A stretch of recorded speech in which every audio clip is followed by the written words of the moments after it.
Assalamualaikum warahmatullahi wabarakatuh. Perkenalkan, nama saya Siti Devi Endang Aulia Anggraini dengan NIM 2411034, Prodi Pendidikan Matematika semester 2. Di sini saya akan menjawab soal-soal dari bab 1. Bab 1 apa sih yang dijelaskan pada bab 1?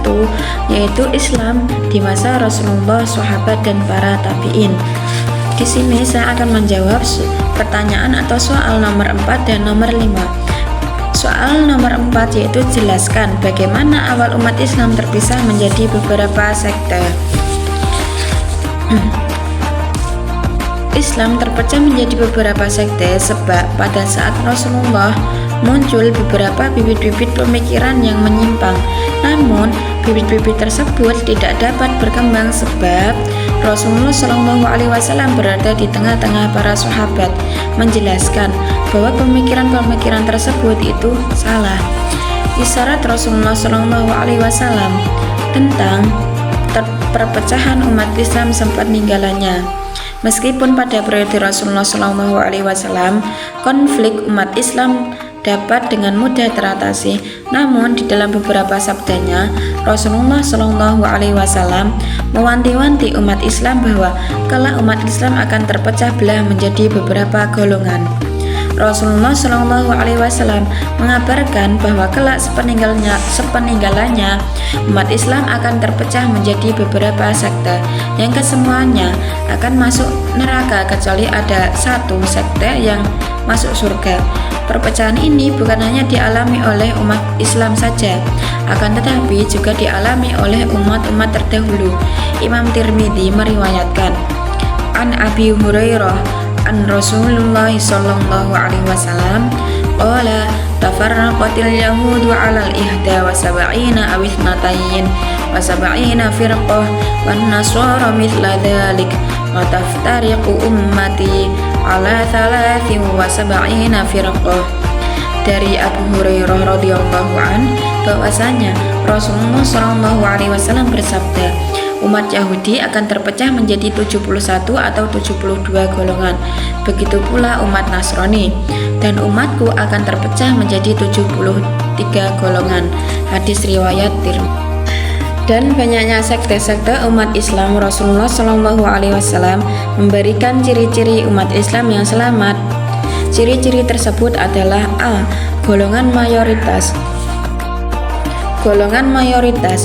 Ciri-ciri ini berdasarkan sabda Rasulullah SAW dari Abu Umamah radhiyallahu an yang riwayat Tabarani di dalam Mu'jamnya.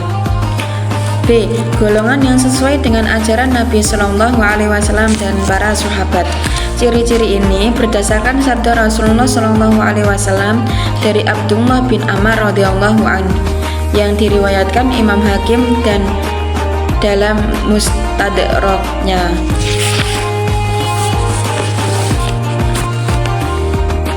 Yang ketiga yaitu golongan yang mengikuti jamaah. Ciri-ciri yang ketiga ini berdasarkan sabda Rasulullah SAW dari Auf bin Malik radhiyallahu an yang juga diriwayatkan oleh Imam Tabrani di dalam Mu'jamnya. Dari Auf bin Malik berkata, Rasulullah SAW bersabda, umat Yahudi akan terpecah menjadi 71 golongan dan umat Nasrani akan terpecah menjadi 72 golongan. Demi zat yang jiwaku berada dalam kekuasaannya, sungguh umatku akan terpecah menjadi 73 golongan, satu masuk surga dan 72 lainnya masuk neraka. Ditanya kepada beliau, wahai Rasulullah, siapakah golongan satu itu? Rasulullah menjawab, yang mengikuti jamaah. Di antara makna jamaah adalah mengikuti ijma' ulama dan menjaga kebersamaan dan kolektivitas. Pertanyaan yang kelima yaitu jelaskan di antara kata keutamaan sahabat Abu Bakar, Umar, Utsman dan Ali radhiyallahu anhum. Keutamaan sahabat Abu Bakar As-Siddiq itu kekhalifahan pertama setelah wafatnya Rasulullah SAW dan diberi gelar As-Siddiq karena beliau selalu membenarkan Nabi SAW termasuk dalam peristiwa Isra Mi'raj. Selain Abu Bakar itu dijuluki As-Siddiq, Abu Bakar dan juga dijuluki Al-Atiq. Kenapa sih Abu Bakar itu dijuluki Al-Atiq? Karena Abu Bakar itu sangat tampan, dan juga beliau itu dijuluki As-Siddiq karena sejak awal Islam ada, beliau itu sangat mengikuti ajaran Rasulullah SAW dan tidak pernah mengingkari ajaran beliau.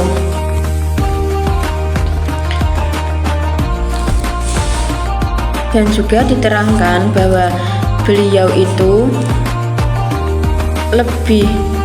kurang lebih 23 tahun mengajarkan Islam kepada para sahabat.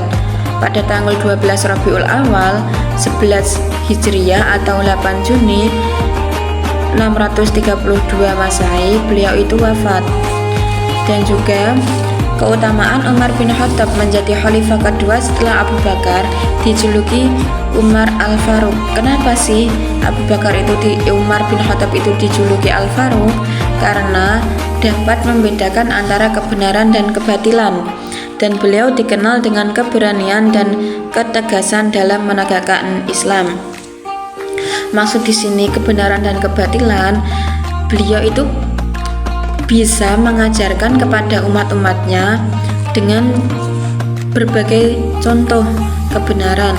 Dan di sini kan juga dijelaskan bahwa keberanian dan ketegasan beliau ketika memutusi masalah itu dipikir dengan matang-matang dulu, bukan hanya memutuskan masalah gitu, tetapi juga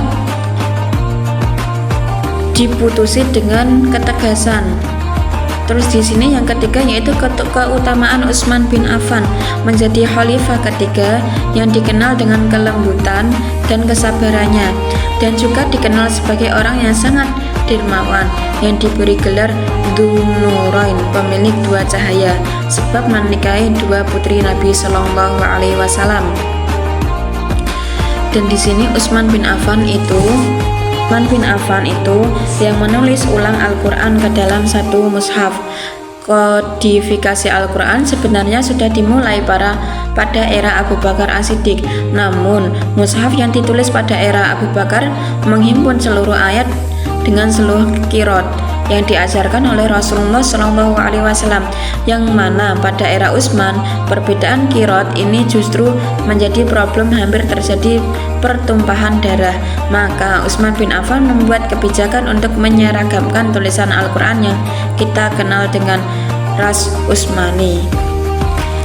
Yang terakhir yaitu keutamaan Ali bin Abi Thalib menjadi khalifah keempat yang dikenal sebagai ahli ilmu dan hikmah, dan beliau adalah orang yang pertama masuk Islam dari kalangan anak-anak dan dikenal sebagai pemimpin yang adil dan zuhud.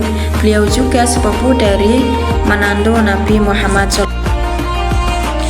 Dari tahkim ini diputuskan banyak hal, yang diantaranya adalah Ali berkenan menghapus gelar Amirul Mukminin yang disandarkan kepadanya, yang mana hal-hal ini akan menimbulkan polemik baru, yaitu munculnya kelompok Khawarij yang menganggap Ali telah keluar dari Islam sebab tidak berhukum dengan hukum Allah yang dijelaskan pada Quran surat Al-Maidah ayat 44 yang berbunyi wa man lam yahkum bima anzalallahu faulaika humul kafirun, yang mempunyai arti dan siapapun yang tidak berhukum dengan hukum Allah maka ia adalah kafir.